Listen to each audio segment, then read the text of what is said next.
Let me ask you about this HEKMATULLAH, the Afghan National Army Sergeant HEKMATULLAH. He killed 3 of our men in 2012 at an army patrol base. He was sentenced to death. It didn't happen, but he spent 7 years in jail. He was sent to Qatar last year under a deal between America and the Taliban, which included a commitment to release 5,000 prisoners. Now, shortly after the fall of Kabul, he was released from house arrest 2 months ago. Now, soldiers and their families are outraged. This bloke killed Australians. Do you, as Minister, know where this bloke is?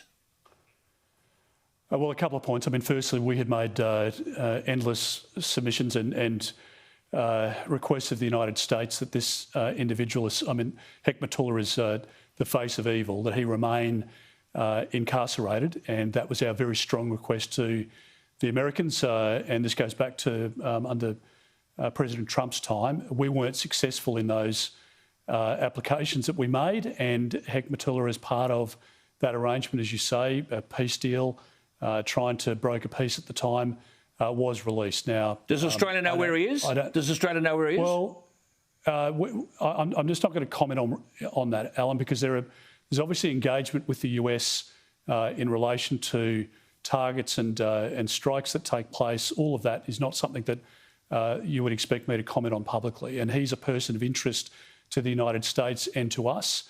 As you would imagine, we have significant assets where we're able to look at the intelligence, derive where people are and work with our partners. But it's not something that I can comment on publicly in relation to his specific Last week at that Senate inquiry, Campbell told the inquiry that he didn't give any advice to the government about the implications of the closure of the embassy, and equally that wasn't a defence responsibility, Campbell said. Then he actually said we'd have to pass it on to the minister, any advice about evacuation. Can I ask you this? Are there any Australians or Afghanis who worked either in the embassy or outside the embassy for contractors, but nonetheless were working in the interests of Australia? Are there any left in Afghanistan at risk? Now, I should say that my information is there are a lot of them. Sure. Well, look, my understanding in total, so this is, not, I don't know whether this figure, to be honest with you, includes people that had worked, security out the front of the embassy or gardeners or cleaners or something.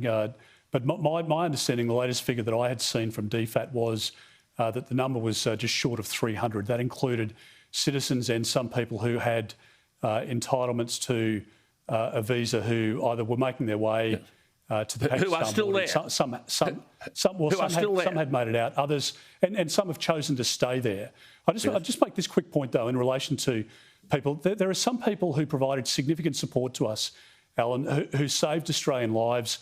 Those people have been brought out. There are other cases where people performed a limited number of shifts or were part of a contracting company that came to work for a limited period of time at the Australian embassy and now claiming that they should become Australian citizens as a result. There's a balance to be struck here, and I think we should be proud of the fact that we've brought just shy of 4,000 people into Australia, including many who provided support as interpreters, as providing intelligence to us. But are any of those people otherwise?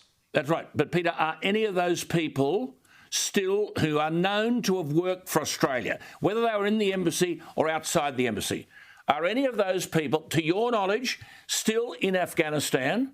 Because to my knowledge, they are. And what is the government doing to treat them appropriately as it promised it would? Well, DFAT is engaging with these people, those that have been registered. Again, there are some people who were offered a seat or a way out through Kabul when it was open and decided not to take it for their own personal reasons.